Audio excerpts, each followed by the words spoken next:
Hey guys, it's Bui here. I recently had a game against On and had some interesting thoughts that I thought would be cool to talk about.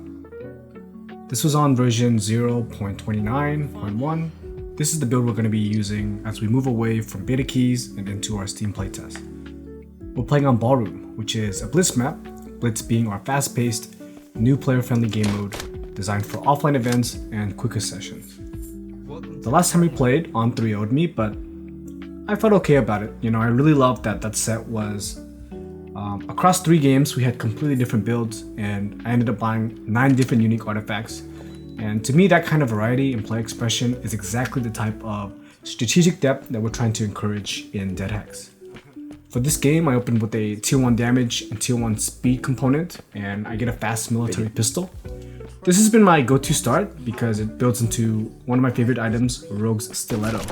Now, I go into this gunfight against On, and I kind of see this as like the pistol round, equivalent of Counter-Strike. I felt like I was starting to hit my shots, but I fall a little too far behind. I lose this gunfight to On, but I felt really good about it. He's been using this stretch build, is what I like to call it. He's opening with a tier 1 damage, speed, and regen, trying to get a lot of good early game attributes.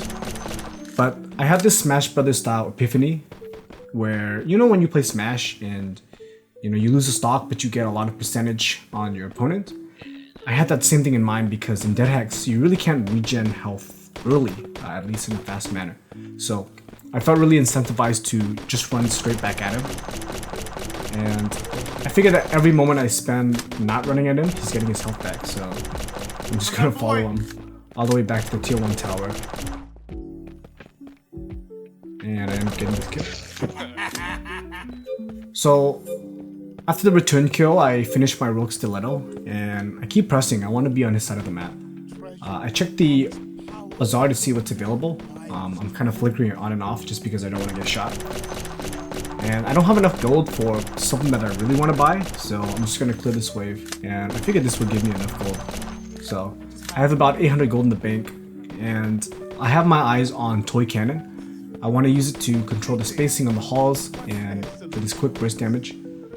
I know that On loves to grab Acid Spitter early for tempo, so I want to keep the fights very tight and have these fast fights like this. I remember feeling really strong in that gunfight, which is honestly pretty rare for me. My aim isn't the best out of all the developers, but luckily deadTalk isn't just a game about aim. So I plan on grabbing an Arcane Basher next, because it looks like my build has the opportunity to have good hybrid damage between my gunplay and this toy cannon. I'm doing some scouting here. I want to see, what camp he's going to be farming. What does his farming pattern look like? I see that he's doing this easy camp, but he's kind of neglecting this medium camp. I know he's probably going to address the wave, so I'm looking for him. I hit this huge rocket, and honestly I think the fight's over. I just have to hit 1 or 2 more shots. And I finally clean up a kill. But I don't clear my wave first, so I can't really capitalize on this and push with my minions. So I'm just gonna go back and farm. That's perfectly fine with me.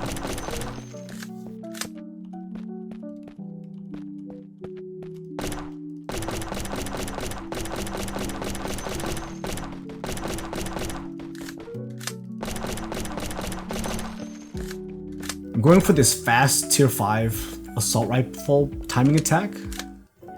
In the last series we played, On went for this fast tier 5 assault rifle timing, and I wanted to kind of flip the script and try it on him.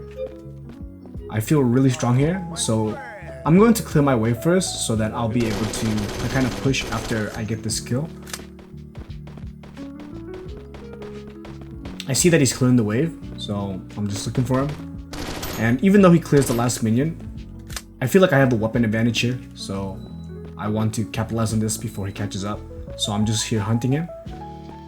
I thought he would play this sneaky angle, but instead he does this great evasive maneuver, and he upgrades to an assault rifle himself and catches me. I see this green circle, so I know he has a banner of regen down, and then he lights me up pretty bad here. But I still want to stay in the area because the bazaar is only open for about 20 more seconds, so I want to make a purchase now. I see that the banner's still up, so I kind of want to use it against him and just heal off of it, but he sees me trying to do that, and he catches me. I pick up a Venomous Charm here, just because it pairs nicely with my Arcane Basher, and I noticed that if I can have the first shot advantage, I have a good chance of winning these gunfights. So to kind of push that advantage, I'm going to get this Venomous Charm. I start upgrading my outgoing minion armor just because I see that his build doesn't really have a lot of physical damage, so I figured that he'd be struggling with these waves. I feel like I'm getting outmaneuvered, so I finished my Swift Blade, and I'm thinking about other mobility options like a Kinetic Rune. I see him here, so I figured I'd go for it. I hit him with this Venomous Charm, and there's this weird bug where the numbers still show, so I'm kind of cheating, but it doesn't really help me. I get punished by being unable to hit a static object. He puts up this great wall, and I still try to go for it. I shoot a rocket, and I'm pinning down this wider angle, so because I haven't seen him, I know where he is, and he's shooting. I peek a little too early, and I get caught in the crossfire of him clearing the wave.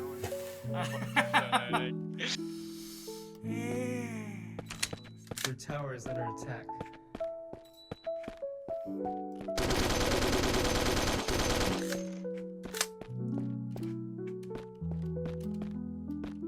I'm gonna pick up a tier 2 armor component here, just to kind of prevent that fast death that I experienced there.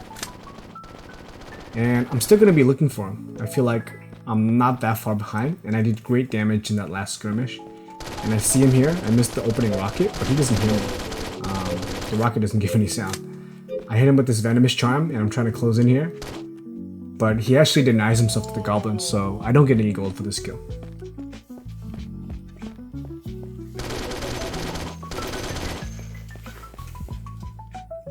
I finally bought that Kinetic Rune, so I feel like my maneuverability problems they're gonna be solved. So I'm gonna do a quick scouting operation here, and I see that he hasn't cleared this medium camp yet, and he hasn't cleared this easy camp yet, so he might be coming soon. He runs up the stairs, and I hit a big Venomous Charm, and I finish the kill.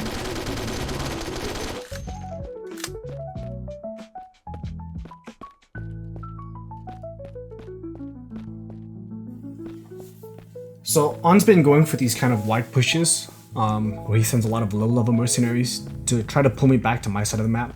Think about like a Zergling harass in StarCraft, or like playing White Weenie in Magic. I thought about that last gunfight, and I realized that he doesn't really have a lot of damage, and I feel like I have enough damage to finish these fights, so now I'm just focused on staying ahead, getting tanky. I upgrade my tier 2 armor to a defender. I pick up this renewal mechanism, or at least the components for it. I figured that he's gonna try to go for a push with these minions, but when I see that he doesn't show up, I figured that he's just trying to buy time. So this is kind of my green light to stay aggressive.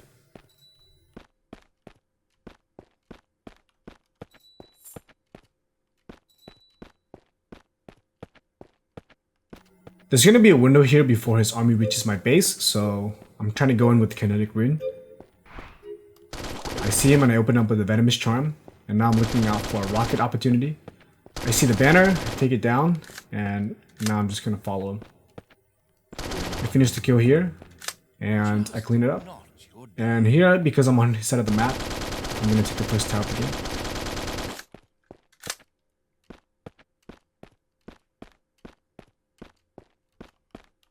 Your tower is under attack.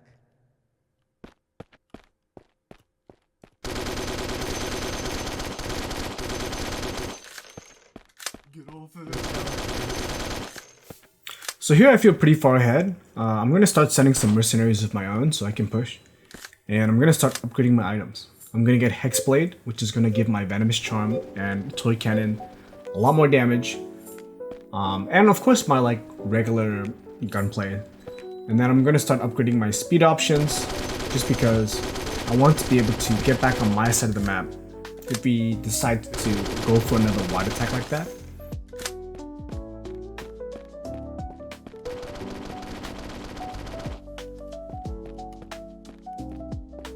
I'm gonna go for the same play I went for earlier, but I don't see him here. I know he's below me, I just don't know where. But because my venomous charm has worn out, I feel a little worse here, so I'm gonna be very cautious.